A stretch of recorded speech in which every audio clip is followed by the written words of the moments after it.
Би тэр зун хөдөө эмээгэндээ очисон юм. Хотын дуу чимээнээс хол гар утас гэж байдгүй байсан. Модоор хүрээлэгдсэн жижигхэн тосхон. Эхний өдөр зүгээр байсан. Гэхдээ хоёр дахь оройноос л сони юм болсон.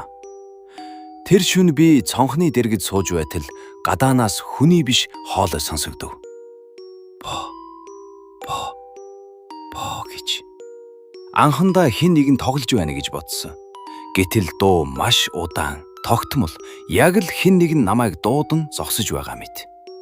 Би хөшгөө жаахан сөхөөд харсан. Тэр байсан. Гудамжны нөгөө талд хэтэрхий өндөр, бараг цахилгааны шонгоос ч өндөр эмхтэй зогсож байлаа. Цагаан урт дайшинз нь газар шүргээд өргөн мазгай нүрийг нь бараг бүхийд нь халхалсан.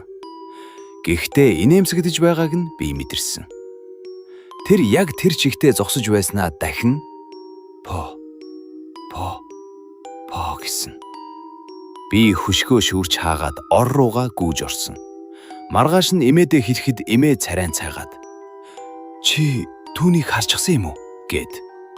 Тэгээд эмээ шивнэж хэлсэн. Хачишакусама гэсэн.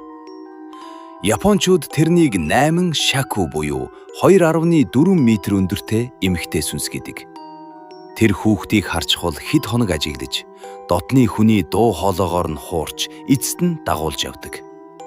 Тосхонд өмнө нь ингэж адагуулсан хүүхдүүд байсан гэсэн. Тэр шүн гэрийн бүх хаалга, цонхыг шашны тамгаар нааж, би давсанд хүрээлүүлж унтлаа.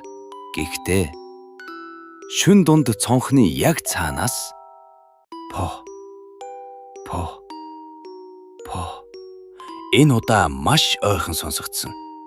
Би хөдөлж чадахгүй, амьсгаа авахд хүртэл хэцүү байсан.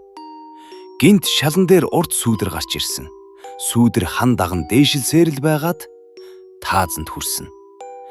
Тэгээд малгайн доороос намайг харж байгааг би мэдэрсэн.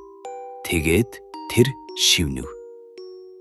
Би чамайг олчихлоо. Маргааш өглөө намайг тосгоны захад байхад ганцаарнг минь олсон гэсэн. Би амьд үлдсэн. Гэхдээ одоо ч хаяа шүн ганцаараа байхад хаа нэгтэйгээс ингэж сонсогддог.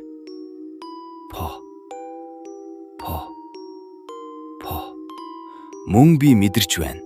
Тэр намайг бүрэн орхиогүй байх. Хэрв та энэ мэдчлэн гоё сонирхолтой түүх сонсохыг хүсвэл манай сувгийг дагаж биднийг дэмжээрэй.